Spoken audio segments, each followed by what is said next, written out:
আমাকে 1 মাসের জন্য কিন্তু পাট মন্ত্রণালয়ের দায়িত্ব দেন। আমার বাড়ি বরিশাল বিভাগ ভোলা জেলা। আমি মূলত একজন গার্মেন্টস শ্রমিক, কিন্তু এই পাট শিল্পের জন্য আমি আন্দোলন করি বিদায় এখন হয়ে গেছি বেকার শ্রমিক। দেশীয় পণ্য কিনে হও ধন্য, সোনালী আঁশের সোনার দেশ, পাট পণ্যর বাংলাদেশ। তো আমাদের বিশ্ব চিনেছে বাংলাদেশের নাম এই সোনালী আঁশ পাট দিয়ে। এই পাট আজকে বিলুপ্তির পথে। সেই বিলুপ্তি হওয়ার পর থেকে বাঁচানোর জন্য, দেশের পরিবেশকে রক্ষা করার জন্য আমি উদ্যোগ নিছি।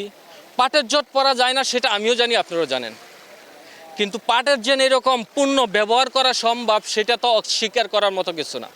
তা আমরা পাটের পণ্য ব্যবহার করি। সরকার হয়েছে জনগণের আর জনগণ হয়েছে সরকারের।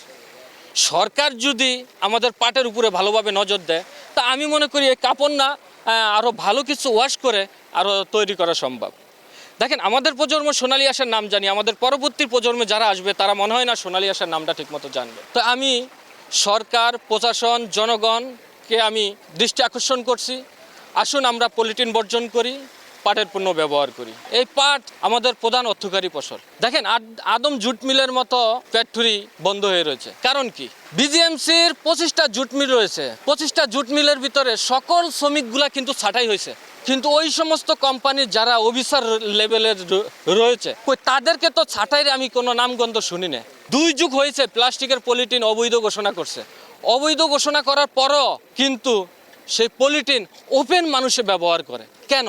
আমাদের দেশের মাটি ও পরিবেশকে ক্ষতিগ্রস্ত করছে প্লাস্টিকের পলিথিন। তা আমি সকল সচেতন নাগরিকদের প্রতি উদাত্ত আহ্বান জানাবো, বারবার একটি কথাই বলি, আসুন আমরা সবাই পলিথিন বর্জন করি, পাটের পণ্য ব্যবহার করি। যাদের কারণে আজকে আমরা এই লাল সবুজের বাংলাদেশ পেয়েছি। অনেকে বলে গরম হইলে আপনি কেমনে পড়েন?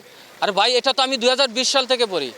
আমি কোনো জাতীয় প্রোগ্রাম হোক, যেখানে হোক, আমি যখন কাজের ফাঁকে সময় পাই ওটুক পইরা আমি কিন্তু এলাকাভিত্তিক অথবা সারা বাংলাদেশে আমি চেষ্টা করি কিন্তু এই পাটের পণ্যটা সচেতনতামূলকটা আমি কিন্তু তুলে ধরতে।